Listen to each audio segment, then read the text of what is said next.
दर्शन नमस्ते नमस्कार मूलधारभन्दा परको एउटा सृजनशील अध्याय अक्षरलाई महासभाजी आज पनि बुधबारे बसेको कार्यक्रम लिएर उपस्थित भइसकेको छु। संसारी चतराबाट हजुर केही कार्यक्रम प्रस्तुत दिपा स्पन्दन र पक्कै पनि कति बेला हात अगाडि शब्दकरको कार्यक्रम आउँछ त भनेर कुरेर बस्ने तमाम साहित्यिक प्रेमी व्यक्तित्वहरूप्रति एकै मुष्टमा दर्शन नमस्ते नमस्कार साथमा हार्दिक स्वागत गर्न चाहन्छु। सहर्ष स्वीकारी दिनुहोला। हामी हरेक हप्ता चाहिँ हरेक व्यक्तित्वहरूप्रति फरक फरक धारमा रहेर भलाकुसारी सँगसँगै हामी उहाँहरूकै सिर्जना सुन्ने गर्दछौँ। त्यसै गरी आज पनि एकदमै आदरणीय अनि अग्रज व्यक्तित्व साहित्यको क्षेत्रमा चाहिँ चित परिचित व्यक्तित्व पनि भन्न रुचाउँछु नवीन अभिलाषी सरसँग हामी जोडिएका छौँ र उहाँको चाँडै बजारमा चाहिँ मौलामा बाँधिएको रागो शीर्षकको पुस्तक पनि आउँदैछ है त। नमस्ते सर, हजुरलाई कार्यक्रममा हार्दिक स्वागत गर्न चाहन्छु। नमस्ते दिपाजी, नमस्ते। यहाँलाई पनि धेरै धेरै धन्यवाद। मलाई धेरै खुसी लागेको छ तपाईसँग जोडेर आफ्ना दुई चारवटा कुराहरू व्यक्त गर्न पाउँदा खुसी लागेको छ। धन्यवाद। आभार प्रकट गर्न चाहन्छु। के छ सर, सन्चै हुनुहुन्छ? हजुर एकदम ठिक छ। म यता अब कोहलपुर छु, म दाङको मान्छे हुँ। मेरो स्थायी घर चाहिँ दाङ हो। म यता कोहलपुर काम विशेषले चाहिँ कोहलपुरमा बस्ने गर्छु र अब कोहलपुर बस्न थालेको करिब 2 वर्ष हुन थालेको छ। यता अलिक गर्मी छ, अब गर्मी चढ्दैछ। नेपालको सबैभन्दा गर्मी हुने ठाउँमा छु र अब खुसी लागेको छ। अब यहाँ कोहलपुरमा बसेर पनि आफ्नो साहित्य कर्मलाई अगाडि बढाइराखेको छु। रमाइलो नै छ। एकदमै आभारी छु र कार्यक्रमको सुरुवात हुनुभन्दा अगाडि चाहिँ हजुरलाई सबैभन्दा धेरै हार्दिक बधाई साथसाथै कृति सफलताको धेरैभन्दा धेरै शुभकामना मेरो तर्फबाट। त्यसै गरी हात अगाडि शब्दखरको तर्फबाट चाँडै नै हजुरको पुस्तक चाहिँ हामीले पढ्न पाऊँ पनि भनेर पनि आशा गर्दछौँ भन्दै हजुरलाई चाहिँ यति धेरै बधाई छ है त हजुरलाई सर। धेरै धेरै धन्यवाद। यहाँहरूको माया, यहाँहरूको सद्भावले यो वर्षको अन्तिममै भए पनि एउटा किताब यहाँहरूको माझमा मैले प्रस्तुत गर्ने जमर्को गरिरहेको छु। अब यही महिनाकै अन्त्यतिर तपाईँहरूको हातसम्म पुग्छ होला त्यो किताब। मेरो लेखनको लामो अन्तरालमा मैले लेखेका कविताहरू सहितको त्यो सङ्ग्रह हो र त्यसमा मेरो कविताहरूको केही धारणाहरू पनि रहेका छन् र विशेष गरी मैले करिब 10 वर्षमा लेखेका कविताहरूलाई प्रतिनिधिमूलक तरिकाले त्यो कविता सङ्ग्रहमा समावेश गर्ने प्रयास गरेको छु। निकै खुसी लागेको छ। हेरौँ अब त्यो किताब तपाईँहरूको हातमा पुगिसकेपछि यहाँहरूले दिनुहुने प्रतिक्रियाहरूको म एकदमै अपेक्षा पनि गर्दछु। धेरै धेरै धन्यवाद यहाँलाई। आभार प्रकट गर्न चाहन्छु। जस्तो हजुरले पुस्तकको नाम राख्नु भएको छ, कभर पनि उस्तै छ र त्यसभित्र रहेका कविताहरूको त झन् कुरै नगरौँ। पक्कै पनि त्यो पुस्तक विमोचनपछि हामी सबैको हातमा छ।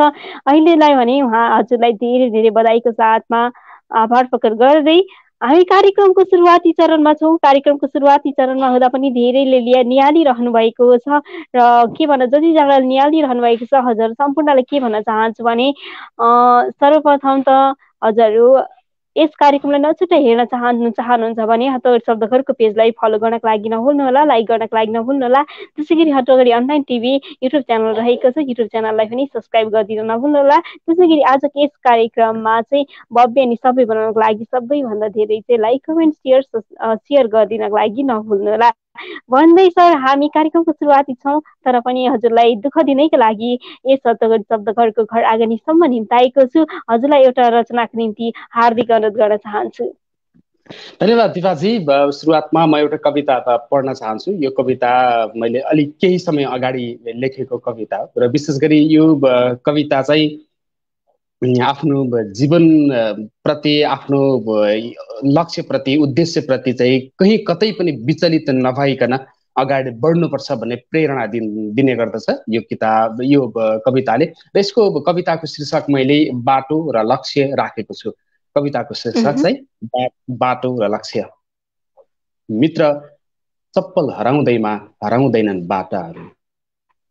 मित्र चप्पल हराउँदैनन् बाटाहरू।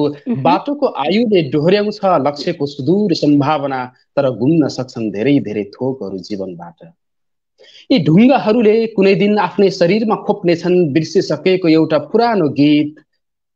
छाम्नेछ माटोले हाम्रा पैतलाका धुमिला आकृतिहरू, कमसे कम बिर्सने छैनन् भन्ज्याङ कुइनेटो खोल्सा र चौतारीहरूका मलिन छायाहरूले।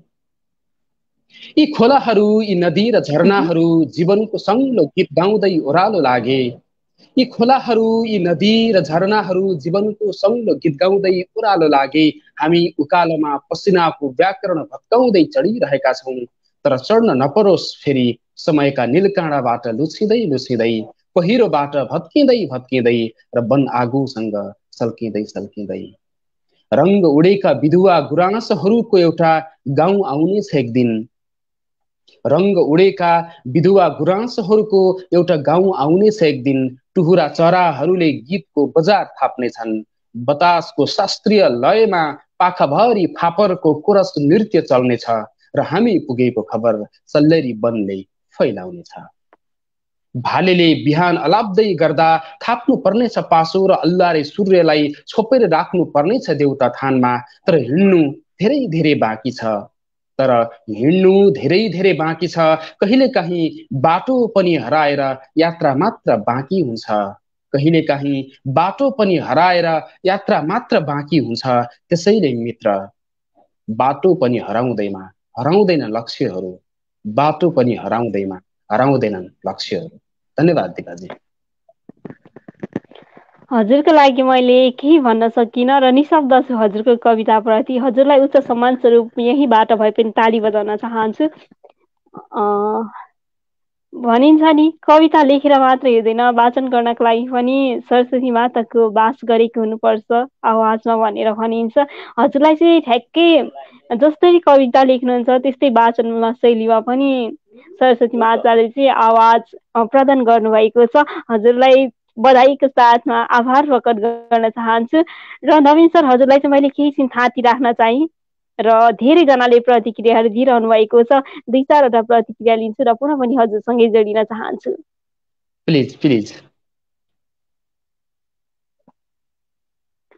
लेख्नुहुन्छ छविलाल खड्का सरजी लेख्नुहुन्छ, नमस्कार, बधाई नवीन सर भन्नुभएको छ। नमस्ते सर छविलाल खड्का सर, हजुरलाई मैले लिङ्क सेयर गरेको थिएँ। लिङ्क सेयर गर्ने बित्तिकै आइदिनु भयो। आभार प्रकट गर्दै हजुरलाई कार्यक्रममा हार्दिक स्वागत गर्न चाहन्छु। नवराज दाहाल सर लेख्नुहुन्छ, वाउ वाउ नवीनजी भनेर लेख्नु भएको छ। आभार प्रकट गर्न चाहन्छु। हजुरलाई कार्यक्रममा हार्दिक स्वागत गर्न चाहन्छु। सहर्ष स्वीकारिदिनुहोला। त्यसै गरी रूपेश विशी सरजी लेख्नुहुन्छ, नवीन सरको कविता सङ्ग्रहको पर्खाइमा छु भन्नुभएको छ। पक्कै पनि हामी सबैजना पर्खाइमा छौँ। धन्यवादको साथमा आभार प्रकट गर्न चाहन्छु। आदरणीय कवि साथसाथै सञ्चारकर्मी, उहाँलाई जति शब्दले प्रशंसा गरे पनि कमै हुन्छ। हेर्दैछु लो सबैलाई सम्झेको छु भन्नुभएको छ। प्रकाश दिसाली सर, आभार प्रकट गर्न चाहन्छु। हतवरी शब्द खर्के एउटा हिस्सा हुनुहुन्छ। त्यसै गरी सुशीला निनाम मिसज्यू पनि हेर्दै हुनुहुन्छ, म सुन्दैछु भनेर लेख्नुहुँदैछ। आभार प्रकट गर्न चाहन्छु। कार्यक्रममा हार्दिक स्वागत गर्न चाहन्छु। त्यसै गरी भरौलको मनोज विष्ट सर लेख्नुहुन्छ, कार्यक्रम भव्य, आभार प्रकट गर्न चाहन्छु। हजुरहरू आउनुभएको छ, कार्यक्रमलाई भव्य बनाइदिनु भएको छ। धेरै धेरै धन्यवादको शब्दहरू ज्ञापन गर्दै पक्कै पनि हजुरलाई मिठो कविताको लागि धन्यवाद बाहेक अरू केही पनि दिन सक्दिनँ। त्यो सँगसँगै म हजुरसँगै नै भलाकुसारीतर्फ मोडिन चाहन्छु। मलाई चाहिँ जुन बेला हजुरको पुस्तकको कभर देखेको थिएँ त्यति बेला नै मेरो मन चाहिँ लुटेर गइसकेको थियो। त्यो सँगसँगै हजुरको पुस्तकको नामै अनौठो किसिमको लाग्यो मलाई चाहिँ। यही पुस्तकको नामसँग म जोडिन चाहन्छु। सर, मैले चाहिँ होइन बुझ्न सकिनँ, सायद अरूले पनि बुझ्न नसक्नु भएको हुन्छ। र त्यो सँगसँगै हजुरले मौलामा बाँधिएको रागो भन्नाले चाहिँ के बुझिन्छ सर? थोरै प्रश्न बनाइदिनुहोस् न। यो एउटा स्टोरी भनौँ अथवा एउटा मिथकसँग जोडिएको विषय हो यो। खास गरी कस्तो छ भने यो हिन्दू कल्चरमा अथवा हिन्दू परम्परामा कुनै पनि यो बलि दिने प्रथा चलिरहेको हुन्छ। बलि दिने प्रथा छ र त्यो बलि दिने प्रथाको एउटा सानो मिथक हो, जसलाई देवीलाई बलि दिने ठाउँ हुन्छ। जस्तो विभिन्न रागा खसीहरू एकरी बोकाहरूलाई खसी दिने ठाउँ हुन्छ। त्यो ठाउँमा चाहिँ एउटा किलो गाडिएको हुन्छ। त्यो काठको चाहिँ कलात्मक किलो हुन्छ। त्यहाँ चाहिँ त्यो किलोमा बाँधिन्छ र त्यो बाँधिएर चाहिँ त्यो जसलाई बलि दिने हो, त्यो रागा अथवा बोका जसलाई बलि दिने उसलाई चाहिँ मनसाउने अथवा त्यसलाई चाहिँ पुज्ने काम हुन्छ। र यसलाई चाहिँ अलिकति आलङ्कारिक रूपमा बुझाउन खोजिराखेको छु मैले। यो अलिकति कविता सङ्ग्रहको नाम नै पछिल्लो समयमा उस्तै उस्तै भएर आइराखेको जुन ट्रेन्ड छ त्यो ट्रेन्डलाई अलिकति तोडेर यसलाई अलिकति भत्काएर अलिकति आलङ्कारिक अलिकति बिम्बात्मक तरिकाले प्रस्तुत गर्न खोजेको यो अलिकति अत्यन्तै युनिक र अलिकति क्रूर क्रूर टाइपको पनि बुझ्न सकिन्छ र यसलाई मैले ठ्याक्कै टिपेर अर्कोतिर लैजाँदाखेरि चाहिँ अहिलेको जुन समय व्यवस्था छ त्यो समय व्यवस्थाको प्रतिरोधको स्वरूप अथवा विरोधको स्वरूप मैले त्यहाँ स्वर निकाल्न खोजिराखेको हुँ। अहिले हामीले जुन किसिमको विश्वव्यापी जुन सङ्क्रमण छ जो चाहिँ पुँजीवादी बजार छ अथवा पुँजीवादले जुन जकडिएको हाम्रो दैनिक दिनचर्या रहेको छ यसको अन्त्यको लागि मेरो कविता सङ्ग्रहले त्यो परिकल्पना गर्दछ। त्यसकारणले यो एउटा समयको अन्त्यको लागि यो समयको अन्त्यको कुरा चाहिँ मैले बुझाउनको लागि मौलामा बाँधिएको रागो भनेर त्यसलाई मैले प्रस्तुत गर्न खोजिरहेको छु। यो समयको एउटा अन्त्य हुन जरुरी छ। हरेक समयको हरेक प्रहरको सुरुवात को पछाडि एउटा समयको अन्त्य हुन जरुरी छ। त्यसकारणले अहिले हामीले बाँचिराखेको यो समय अहिलेको सबैभन्दा अप्ठ्यारो समयको रूपमा हामीले व्याख्या गर्छौँ, विश्लेषण गर्छौँ। त्यो राजनीतिक रूपमा त्यो कुराहरू चर्चा हामीले गरिराखेका छौँ। त्यसकारणले हामी नयाँ युगको लागि नयाँ सपनाको लागि बाँचिराखेका मान्छेहरू हौँ। त्यसकारणले यो समयमा आइसकेपछि ती कुराहरूलाई कतिपय कुराहरूलाई हामीले छोड्नु पर्ने हुन्छ। त्यो छोड्ने सन्दर्भलाई चाहिँ मेरो कविता सङ्ग्रहले क्याच गरेको छ। त्यो खास गरी मौलामा बाँधिएको रागो भन्ने एउटा त्यहाँ शीर्षक कविता पनि छ। त्यो कविताले त्यो सबै कुराहरू बोल्छ, त्यो समय नै बोल्ने कविता रहेको छ। त्यो सँगसँगै मेरो कविता सङ्ग्रहमा चाहिँ मैले विशेष गरी धेरै प्रकारका कविताहरू त्यहाँ उल्लेख गरेको छु। त्यहाँ पोलिटिकल कुराहरू पनि रहेका छन्।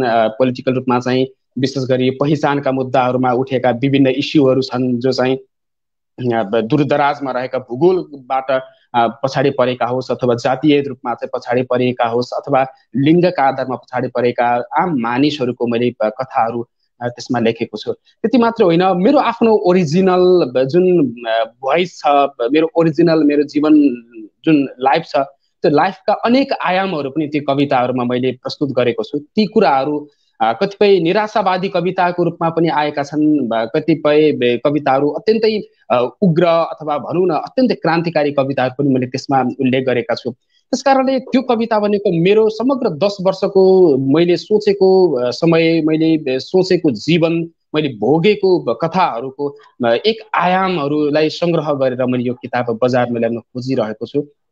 र मलाई लाग्छ त्यहाँ मैले गरेका प्रेमका कुराहरू छन्। त्यसगरी मैले कहाँबाट सुरुवात गरेँ मेरो आफ्नो करियर, मेरो आफ्नो जीवन र मेरो एउटा धरातलको कुरा। त्यो मेरो एउटा धरातल, मेरो एउटा प्रेम मात्रै होइन, त्यो म एउटा समाजको प्रतिनिधि पात्र हुँ र मेरो कथाले सबै मान्छेहरूलाई छुन्छ जस्तो लाग्छ दिपाजी। त्यसकारणले त्यो कुराहरू मैले अरूलाई भन्न चाहिरहेको छु।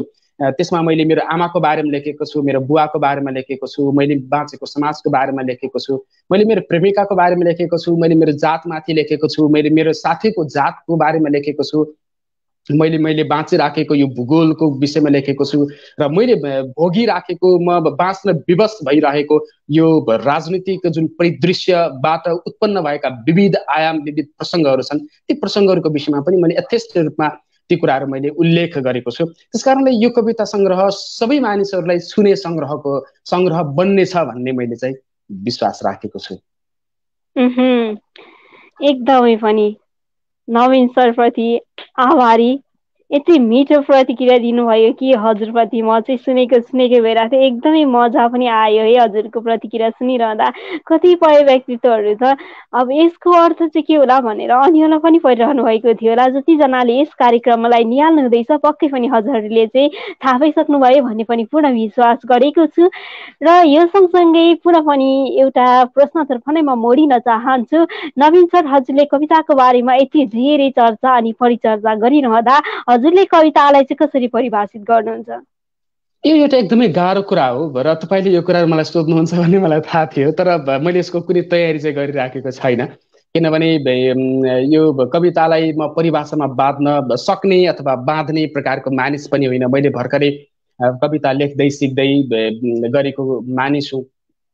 र मलाई कस्तो लाग्छ भने कविता भन्ने कुरा यो यसको परिभाषा दिनु अथवा यो लेख्ने अथवा यो सिक्ने भन्ने भन्दा पनि कविता भनेको पूर्णतया बाँच्ने कुरा हो। हामीले आफ्नो जीवन कसरी बाँचिराखेका छौँ भन्ने कुरा नै कविता हो जस्तो लाग्छ। जसरी लक्ष्मीप्रसाद देवकोटाले आफ्नो कवितात्मक शैलीमा चाहिँ उहाँले सम्पूर्ण जीवन बाँचेर जानुभयो। त्यसै गरी भुपी शेरचनले आफ्नो कवितात्मक जिन्दगी बाँचेर जानुभयो। त्यसै गरी हरिभक्त कटुवालले बाँचेको कविताको जिन्दगी कति उत्कृष्ट छ, कति सुन्दर छ, कति लालायत पार्ने किसिमको छ। त्यस्तै बासु शशीले बाँचिराखेको कवितात्मक जिन्दगी कति सुन्दर छ। त्यसकारणले यो कवितालाई चाहिँ परिभाषामा बाँध्ने भन्दा पनि यो कवितालाई हामीले कसरी बाँचिराखेका छौँ भन्ने कुरा अत्यन्तै महत्त्वपूर्ण हुन्छ जस्तो लाग्छ। त्यसकारणले अब कविता भन्ने हो भने हाम्रो हृदयबाट हामीले बाँचिराखेको समयको आवाजहरू जो चाहिँ कलात्मक तरिकाले प्रस्फुटन हुने गर्दछन्, जो चाहिँ शब्दमा त धेरै कुराहरू उल्लेख गर्न सक्छौँ हामीले, जस्तो शब्दमा रोएका कुराहरू, हाँसेका कुराहरू, आफूले बाँचेका सम्पूर्ण विषयहरू अक्षरमा सहजै रूपमा प्रस्तुत गर्न सक्छौँ। तर कविता लेख्नु भनेको फरक कुरा हो। कविता भनेको गीत होइन, कविता भनेको चाहिँ गजल जस्तो पनि होइन।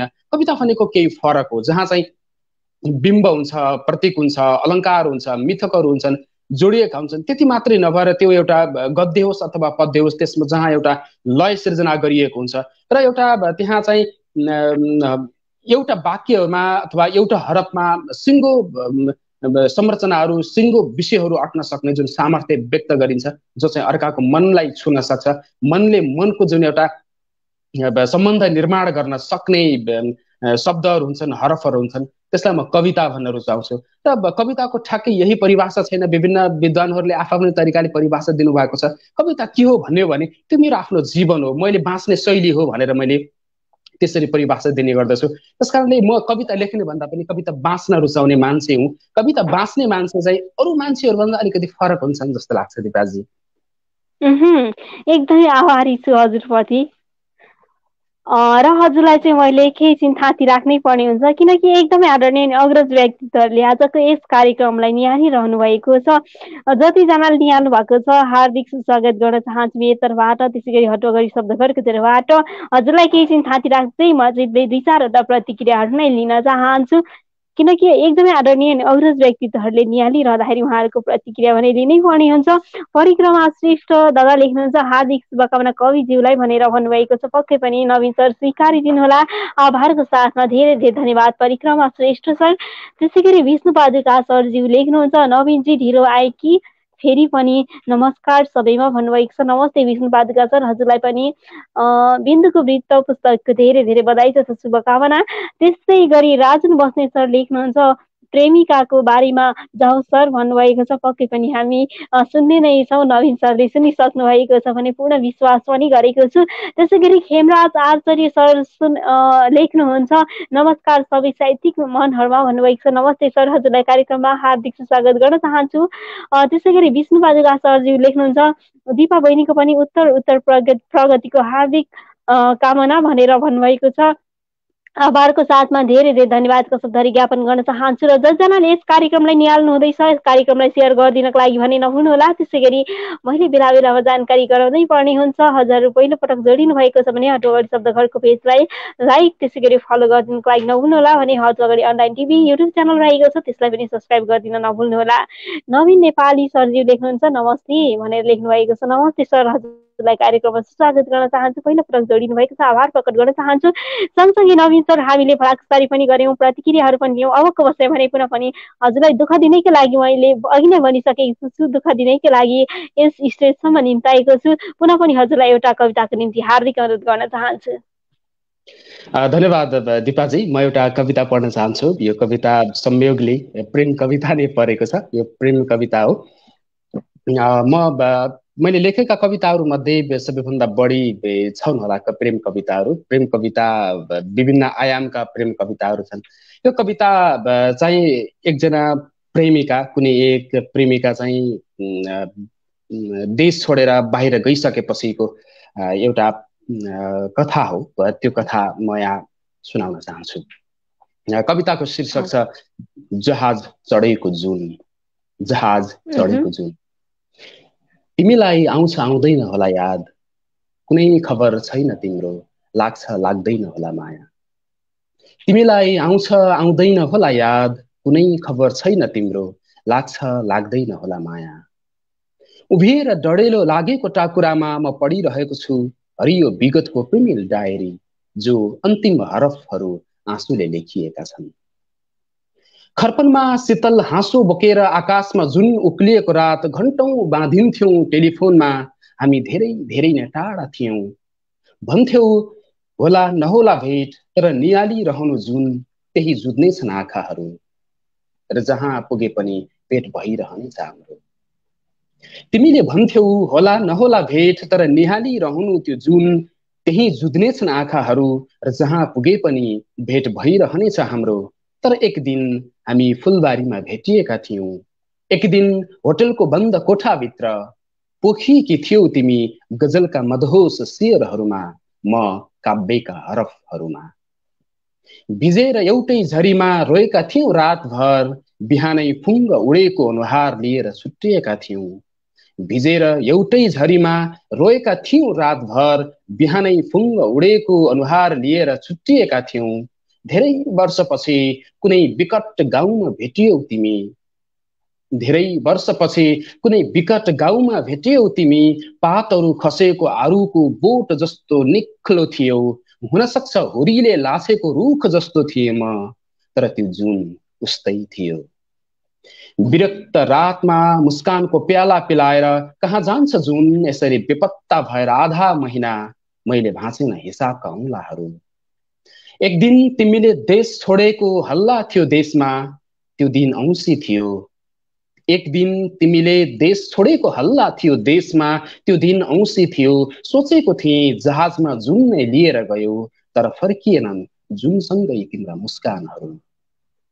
अहिले तिम्रो देशमा लाग्छ लाग्दैन होला जुन, अहिले तिम्रो देशमा लाग्छ लाग्दैन होला जुन, लाग्छ लाग्दैन होला मेरो माया। म सोध्न चाहन्थे तिम्रो खबर, म सोध्न चाहन्थे तिम्रो खबर, तर जुनलाई नै थाहा छ छैन होला हाम्रो प्रेम कथा। धन्यवाद दिपाजी। वाह, एकदमै मार्मिक। जस्तो कविता त्यस्तै वाचन। म भनिन्छ नि जुनको वर्णन गरिरहनु पर्दैन, हजुरको पनि सायद मलाई लाग्छ वर्णन गरिरहनु पर्दैन, किनकि राम्रो चिज आफैमा सुन्दर देखिन्छ। मैले पनि त्यति मात्रै भने हजुरलाई पनि धेरैभन्दा धेरै धन्यवाद यति मिठो कविताको निम्ति। धन्यवाद बाहेक अरू केही भन्ने शब्द पनि छैन र केही भन्न पनि सक्दिनँ। सँगसँगै म हजुरसँग नै जोडिनका लागि आइपुगेँ। हजुरले भनिसक्नु भएको छ 10 वर्षको अनुभूतिहरूलाई चाहिँ मैले यस मौलाम बाजेको रागा नामक पुस्तकमा समेटेको छु भनेर। र हजुरले यति भनिरहँदा पनि मलाई चाहिँ के सोध्न मन लाग्यो भने हजुरले अनुभूति गरेका कुराहरूलाई त 10 वर्ष त्यस पुस्तकभित्र त 10 वर्षभित्रका अनुभूतिहरूलाई समेट्नुभयो। हजुरले कविता लेखन चाहिँ कहिलेबाट सुरु गर्नुभयो? यो धेरै लामो कथा छ। यो सायद मैले धेरै पहिलेदेखि मेरो आफ्नो लेखनको यात्रा सुरु गरेको हुँ। अब त्यो जानेर नजानेर मैले यहाँ व्यक्त गर्दा त्यो कति सान्दर्भिक हुन्छ त्यो मलाई थाहा छैन, तर मेरो यात्रा धेरै अगाडिदेखि सुरु भयो। जति बेला म चाहिँ कक्षा 3मा पढ्थेँ त्यति बेला मैले पहिलोपटक एउटा गीत लेखेको थिएँ। त्यो गीत मैले गाएको थिएँ र त्यो गीतबाट मेरो यात्रा सुरु भयो। कक्षामा एकजना सरले हामीलाई गीत लेख्न अथवा गीत गुनगुनाउन भन्नुहुन्थ्यो र त्यति बेला मैले गीत लेखेको थियो। त्यो कस्तो गीत थियो मलाई त्यति सम्झना छैन। त्यसपछिका करिब करिब यात्राहरू मेरो शब्दमय भए, अक्षरहरूमय भए। मैले निबन्धहरू लेखेँ, मैले कथाहरू लेखेँ, मैले प्यारोडी गीतहरू लेखेँ र मैले नाटकहरू पनि लेखेँ बिचबिचमा। ती नाटकहरू मञ्चन पनि भए स्कुलहरूकै प्राङ्गणहरूमा र मेरा गीतहरू पनि मैले केही गीतहरू लेखेँ। यसरी सुरु भएको मेरो यात्रा एफएमहरूको जुन माहौल चल्थ्यो केही समय करिब करिब 10 वर्ष अगाडिको कुरा, 10-12 वर्ष अगाडिसम्म। र त्यो एफएम पुस्ताले मलाई माथि ल्याएको म मानिस हुँ। एफएमहरूले मलाई निकै ठुलो सहयोग गरेका थिए। म एफएमहरूमा पत्र पठाउँथेँ, गजलहरू लेखेर पठाउँथेँ, मुक्तकहरू लेखेर पठाउँथेँ, कविताहरू लेखेर पठाउँथेँ। अन्ततः म फेरि तिनै गजलहरू सहित, तिनै अक्षरहरू सहित, तिनै कविताहरू सहित म फेरि कुनै एफएम रेडियोहरूमा बोल्ने अवसर प्राप्त गरेँ, रेडियोहरूमा बोल्न थालेँ। यसले यसरी सुरुवात हुँदै जाँदाखेरि विभिन्न प्रतियोगितामा भाग लिएँ र फेरि पत्र पत्रिकामा पनि काम गर्न थालियो। यसरी शब्दहरूसँगको सम्बन्ध निकै लामो निकै पुरानो हो र कविता काम गर्दै गर्दाखेरि चाहिँ जुन किसिमका विभिन्न अनुभूतिहरू प्राप्त गरियो, जुन किसिमका पुरस्कारहरूका कुराहरू होस् अथवा प्रशंसाका कुराहरू होस्, त्यसले नै मलाई पछाडि फर्किन बाध्य बनाएन। मलाई अगाडि आइरहनै मन लाग्यो र अक्षरहरूको लागि अथवा कविताको लागि भनौँ अझ विशेष गरी मैले धेरै कुराहरू छोडेको छु जीवनबाट, धेरै कुराहरू मैले त्यागेर हिँडेको छु कविताको लागि र पनि म त्यति सफल कवि चाहिँ हुन सकिरहेको छैन। यद्यपि म आफैमा कविता बाँच्ने मान्छे हुँ, मेरा कविताहरू कसले मन पराइदिनु र नपराइदिनुले मलाई त्यति धेरै ठुलो अर्थ राख्दैन। ती कविताहरू मेरो आफ्नो जीवनका अनुभूतिहरूबाट सृजना गरिएका विषयहरू हुन्। जो कुराहरू म लेख्न चाहन्थेँ ती कुराहरू मैले लेखि नै रहेको छु र भोलिका दिनहरूमा पनि म लेखि नै रहने मेरो यात्रा छ। किनभने अब फेरि पछाडि फर्किनु पर्ने मेरो कुनै बाटो छैन। मैले पछाडि फर्किने बाटो सबै थुनेर आइपुगेको छु यहाँ, किनकि म जानुपर्ने अगाडि नै छ। त्यस कारणले कविताको यात्रा धेरै लामो छ दिपाजी। र यो बिचमा केही सङ्ग्रहहरू जस्तो मेरो पहिलो कविता सङ्ग्रह ईश्वरको अस्थिपञ्जर, जो चाहिँ म दाङमा हुँदाखेरि एउटा गणतन्त्र राष्ट्रिय दैनिक भन्ने पत्रिकाले प्रकाशन गरिदिएको थियो। त्यो ईश्वरको अस्थिपञ्जर जो त्यति धेरै पाठकहरूको माझमा पुग्न सकेन, तर त्यो कविता मेरो जीवनको अत्यन्तै महत्त्वपूर्ण कविता सङ्ग्रह हो। त्यस्तै पछिल्लो समयमा चाहिँ योभन्दा अगाडि पनि एउटा एकात्म भन्ने एउटा संयुक्त कविता सङ्ग्रह बजारमा आएको थियो। देशभरका 8 जना कविहरू मिलेर त्यो कविता सङ्ग्रह हामीले प्रकाशन गरेका थियौँ। यसरी यो यात्रा चलिरहेको छ। यो यहीबाट सुरु भयो भन्दाखेरि चाहिँ मैले फेरि बाल्यकाललाई सम्झिनु पर्ने हुँदो रहेछ। एकदमै धेरै आभारी छु हजुरप्रति। मैले सोधेको प्रतिक्रिया दिइरहनु भएको छ र हजुरको अतीतका पलहरूलाई पनि बल्झाइदिने काम गरिरहेको छु। त्यसप्रति क्षमा याचना पनि मैले माग्नै पर्ने हुन्छ र हजुरले जुन पाइला चाल्नु भएको छ त्यो पाइला निरन्तर अगाडि बढिरहोस् मेरो तर्फबाट। त्यसै गरी हतगढी शब्दघरको तर्फबाट यही कामना बाहेक अरू केही पनि गर्न सक्दैनौँ। आज साँच्चै नै हजुरको उपस्थितिले हतगढी शब्दघरको घर आँगन चाहिँ एकदमै धेरै दीपमय बनेको छ।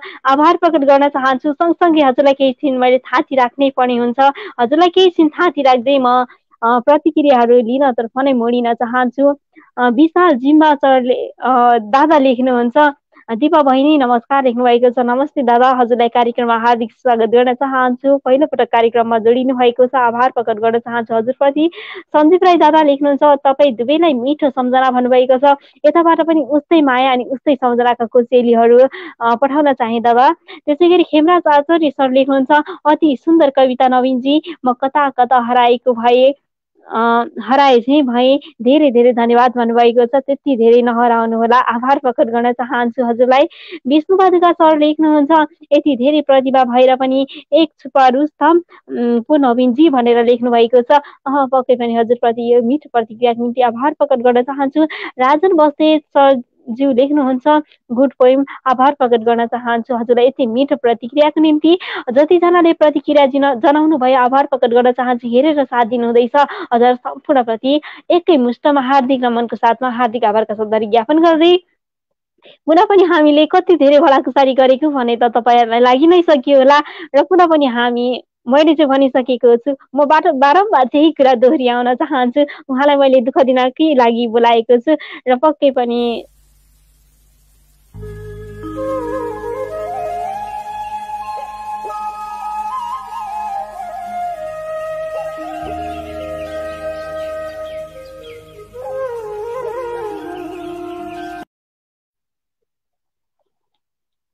पुनः पनि हार्दिक स्वागत गर्न चाहन्छु। धेरै धेरै धन्यवाद दिपाजी। मलाई पनि निकै खुसी लागिराखेको छ। मलाई पनि अलिकति फरक अनुभूतिको महसुस भइरहेको छ। खुसी लागेको छ। धेरै धेरै धन्यवाद यहाँलाई पनि। यो सँगसँगै हजुरलाई चाहिँ पुनः पनि हामी एउटा कविता सुन्नेछौँ। पुनः पनि हजुरलाई अनुरोध गर्न चाहन्छु। ओके, ठिक छ दिपाजी, म अर्को कविता वाचन गर्छु। यो कविता म यति बेला सहरमा छु। मैले सहरमा विशेष गरी म गाउँमा जन्मिएर गाउँमा हुर्केको मान्छे, तर सहरमा मैले आफ्नो जीवनको भविष्य खोज्दै सहरका प्रत्येक गल्ली गल्लीहरू मलाई नाप्नु पर्ने हुन्छ, खोज्नु पर्ने हुन्छ, पुग्नु पर्ने हुन्छ। त्यो सन्दर्भमा मलाई सहरका केही कुराहरू मलाई मन पर्दैनन्।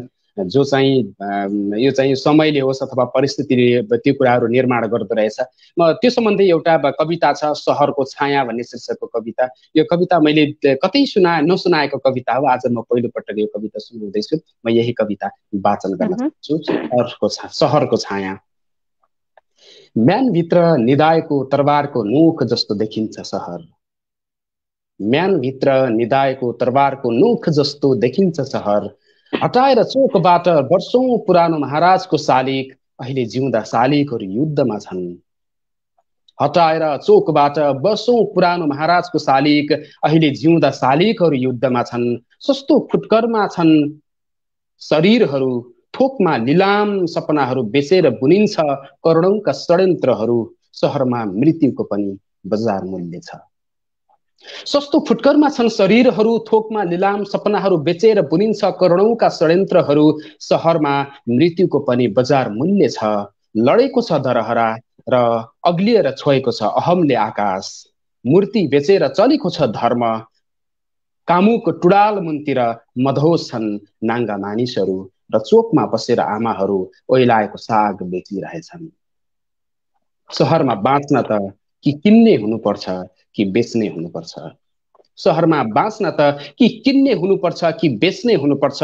भत्काएर न्याना घरहरू बनेका ती फराकिला सडकहरू हिँड्नका लागि होइन रहेछ, गुड्नेहरूका लागि रहेछ। भत्काएर न्याना घरहरू बनेका ती फराकिला सडकहरू हिँड्नेहरूका लागि होइन रहेछ, गुड्नेहरूका लागि रहेछ। त्यो सडक भएर जान पैतला होइन पाङ्ग्रा चाहिने रहेछ। भव्य महलको अनकन्टार कोठाभित्र बल्दै गरेको त्यो तडपनको आगो, बाथरुमको आँसुले धोएर निस्कन्छ मानिस भिडमा एक्लै एक्लै हिँड्न। सहरमा मानिसको दुर्गन्ध पनि लुक्दै लुक्दै बग्छ नालीको बाटो भएर। सहरमा मानिसको दुर्गन्ध पनि लुक्दै लुक्दै बग्छ नालीको बाटो भएर। धन्यवाद।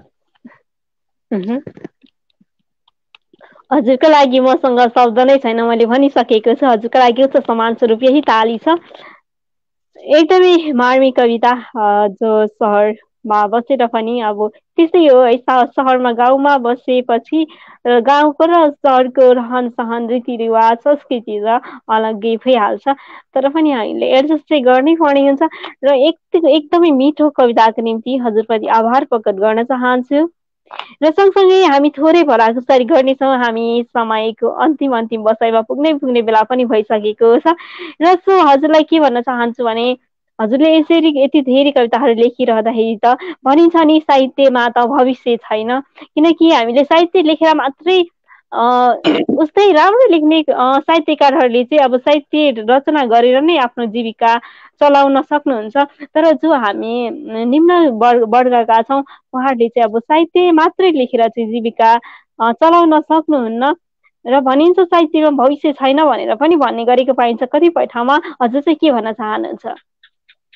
तपाईँले भनेको ठिकै हो। जस्तो यसमा अब म कविता नै लेखेर यो संसारमा बाँच्छु, मेरो बिहान बेलुकाको चुलो मेरो बल्छ भन्नु त त्यति सान्दर्भिक हुँदैन, किनभने त्यो मूर्खता हुन जान्छ। र यो भनेको मैले अगाडि पनि भने तपाईँलाई कि यो भनेको मेरो लागि, अरूको लागि के हो कविताको यात्रा मलाई थाहा छैन, म त्यो बुझ्दिनँ, म त्यो जान्दिनँ पनि। र मैले आफ्नो लागि भन्दाखेरि चाहिँ यो मेरो एउटा जीवनशैली हो, मेरो एउटा बाँच्ने तरिका हो, यो मेरो बाँच्ने तरिका हो। मैले हरेक जुनसुकै जीवन बाँच्नु त्यो एउटा कवितामय जीवन हुन जान्छ। मैले प्रेमिकासँग कुरा गरौँ, त्यो कविताको भाषामा म प्रेमिकासँग कुरा गर्न चाहन्छु। म आमालाई म प्रेम गर्छु, त्यो कविताको भाषामा म आमालाई प्रेम गर्छु। म साथीसँग सङ्गत गर्छु, त्यो साथीको सङ्गत पनि कवितामय हुन जान्छ। मैले एउटा समाजलाई बुझेको छु, त्यो समाजलाई बुझ्ने आँखा भनेको मेरो कविताको आँखा हो। त्यसकारणले मैले यो बाँच्ने मेरो स्टाइल, मेरो जीवनशैली, मेरो लाइफस्टाइल नै मेरो कवितात्मक छ भने यसले मलाई पैसा दिएन, यसबाट मैले पैसा कमाइन भनेर मेरो त्यस्तो दुखेसो केही पनि छैन। किनभने के भनिन्छ भने संसारमा सर्वोत्कृष्ट प्राणी भनेको मानिस हो, र मानिसमा पनि सर्वोत्कृष्ट मानिस भनेको त्यो कवि हो। जसले चाहिँ कविता पढ्छ, कविता लेख्छ, किनभने कविले बुझेको संसार र अरू मानिसहरूले बुझेको संसार अत्यन्तै भिन्न रहन्छ। त्यसकारणले कविता लेख्ने मानिस, कविता पढ्ने मानिस र कविता बुझ्ने मानिस भनेको यो संसारको उत्कृष्ट मानिसहरू हुन्, उत्कृष्ट सोच भएका मानिसहरू हुन्। त्यसमा आफूलाई त्यो पंक्ति धेरै लामो होला, योभन्दा अगाडि धेरै मानिसहरू होलान् कवितालाई बुझेका, कवितालाई जानेका, कविताको विषयमा धेरै अध्ययन गरेका मानिसहरू होलान्। तर त्यो लाइन यदि लाग्यो भने सबैभन्दा पुछारमा सायद म पनि अडिन्छु होला जस्तो लाग्छ। त्यसकारणले यसमा पैसा आउने र नआउने पाटो त फरक कुरा हो। यसलाई चाहिँ व्यावसायिक बनाउनु पर्ने कुरा अर्कोतिर होला। मैले कविता वाचन गर्दै गर्दाखेरि त्यो कविताको पैसा आउनुपर्छ भन्ने जुन आवाज पछिल्लो समयमा उठिरहेको छ, त्यो आवाज अत्यन्तै बलियो गरी आउनु पर्ला, त्यो आफ्नो ठाउँमा छ। तर मैले बाँचिराखेको जीवन चाहिँ कवितात्मक छ कि छैन भनेर बुझ्न चाहिँ जरुरी हुन्छ। यति मात्रै। एकदमै पनि आभारी छु नवीन सर हजुरप्रति। हजुरसँग जति धेरै भलाकुसारी गर्यो त्यति नै चाहिँ मलाई चाहिँ सकेसम्म धेरै क्वेसनहरू गरेर धेरै कुरा हजुरसँग चाहिँ बुझ्न मन छ। तर पनि हजुरलाई मैले केही चाहिँ थाँती राख्न चाहे र त्यो सँगसँगै म 2-4 प्रतिक्रिया पनि दिन चाहन्छु। विष्णु पादुका सरज्यू लेख्नुहुन्छ, कवितामाथि स्पष्ट हुनु नै कविता हो, गजब आयो ल भन्नुभएको छ। आभार प्रकट गर्न चाहन्छु विष्णु पादुका सर हजुरप्रति। नमन साथमा धेरै धेरै धन्यवाद यति मिठो प्रतिक्रियाको निम्ति। पक्कै पनि एकदमै गजब प्रतिक्रियाहरू आइरहेका छन् र आभार प्रकट गर्न चाहन्छु। विक्रम परियार दादा लेख्नुहुन्छ, उहाँ सहरमा मृत्युको पनि बजार मूल्य दामी भनेर लेख्नु भएको छ। विक्रम परियार दादा पक्कै पनि नयाँ भन्दा पनि पहिलो प्रयोग जोडिनु भएको छ। आभार प्रकट गर्न चाहन्छु दादा हजुरप्रति। धेरै मायाका कोसिसहरू पनि पठाउन चाहन्छु।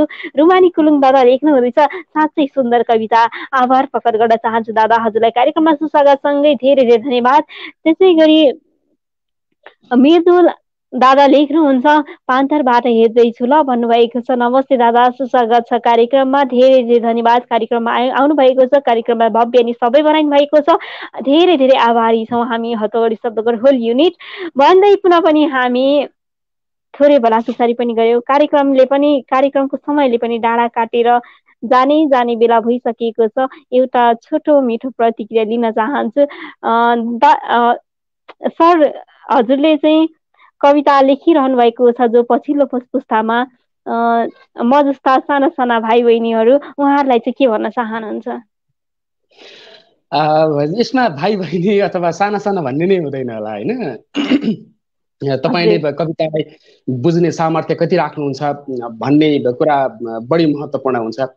यो कविता लेखेको धेरै लामो समय पनि हुन सक्छ, कसैको चाहिँ भर्खर लेखेको कुरा समय हुन सक्दछ।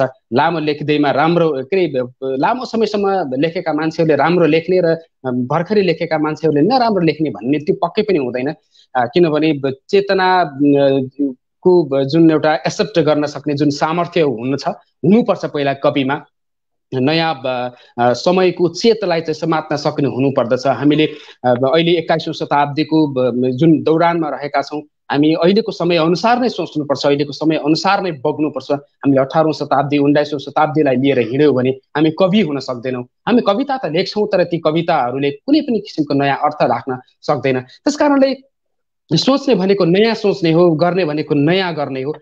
कविता भनेको सधैँभरि नयाँको पक्षमा उभिन्छ, प्रगतिको पक्षमा उभिन्छ र उज्यालोको पक्षमा उभिने कुराहरू हुन्छ। र त्यसको पक्षमा कवि सधैँभरि अडिग भएर बस्नुपर्छ, अडिग भएर बोल्नुपर्छ, अडिग भएर योजनाहरू बनाउनुपर्छ र लेख्नुपर्छ।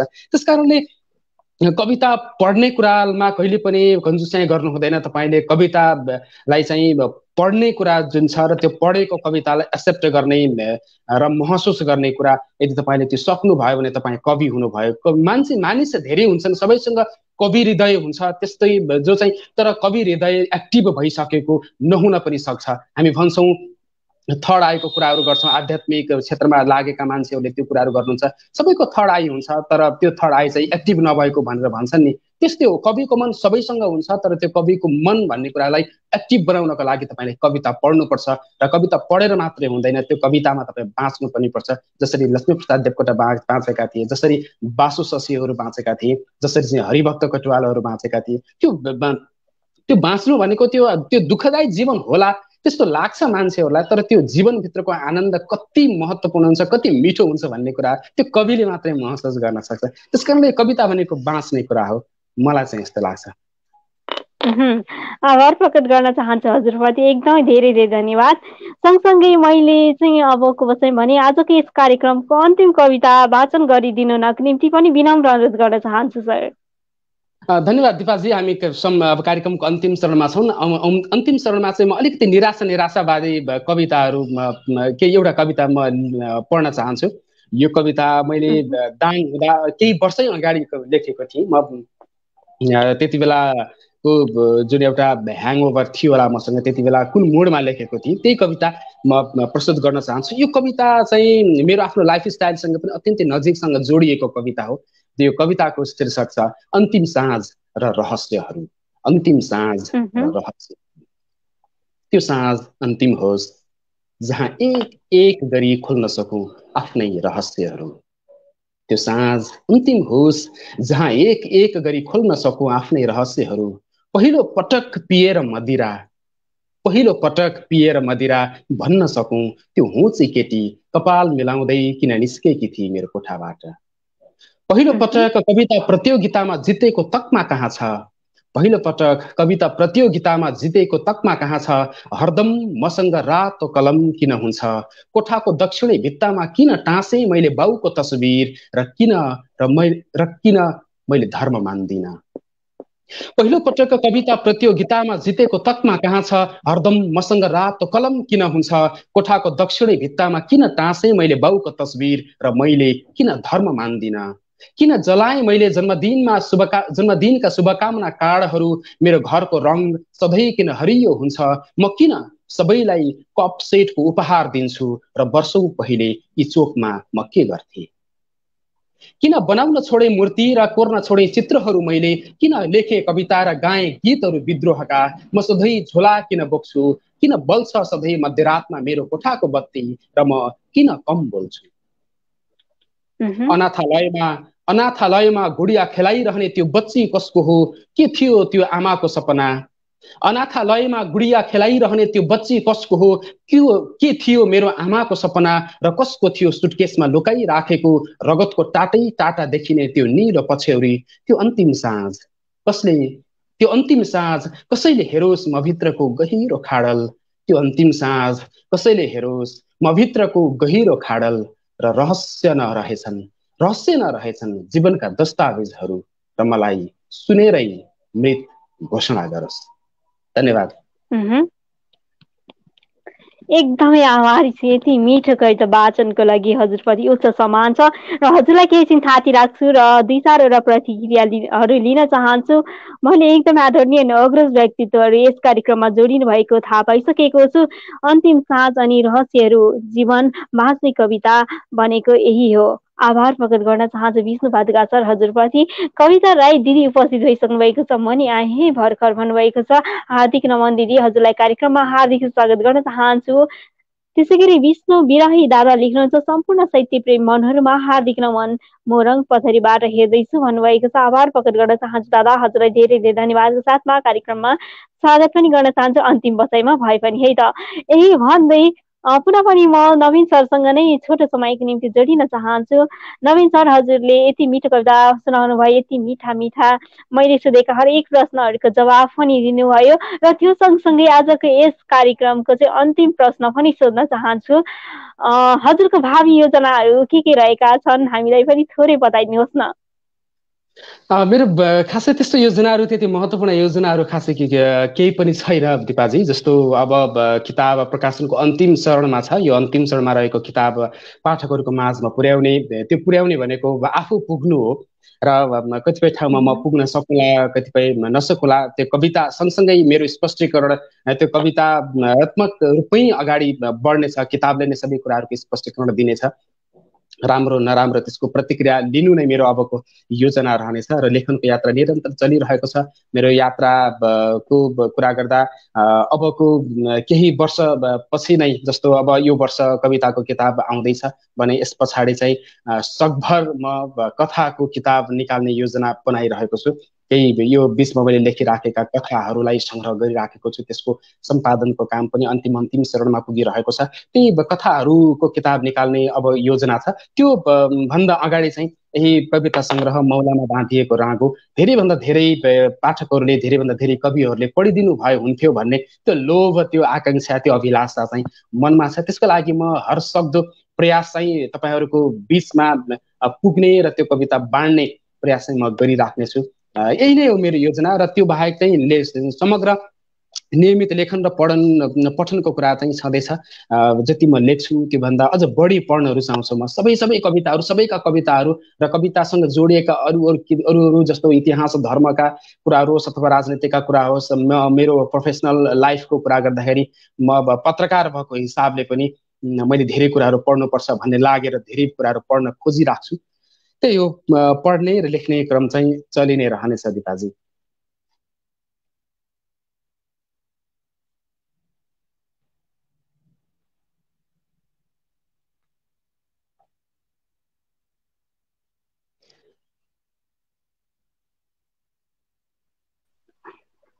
एकदमै क्षमा याचना पनि माग्न चाहन्छु नवीन सर, थोरै नेटको समस्या आयो र हजुरप्रति एकदमै धेरै आभारी छु नवीन सर। हजुरले चाहिँ मैले नवीन सर हामी चाहिँ हाम्रो हतौडी शब्दघरको पेजमा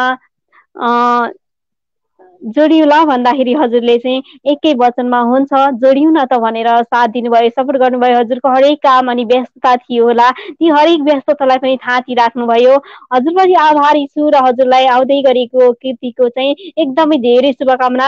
र मैले कार्यक्रममा चलाउने क्रममा गल्ती गरेँ भने क्षमा याचना माग्दै हजुरले चाहिँ केही सोधिदिएको भए हुन्थ्यो जस्तो हजुरलाई लागेको छ भने आफ्ना मनमा लागेको कुरा राख्न सक्नुहुनेछ। यो समय हजुरको लागि नवीन सर।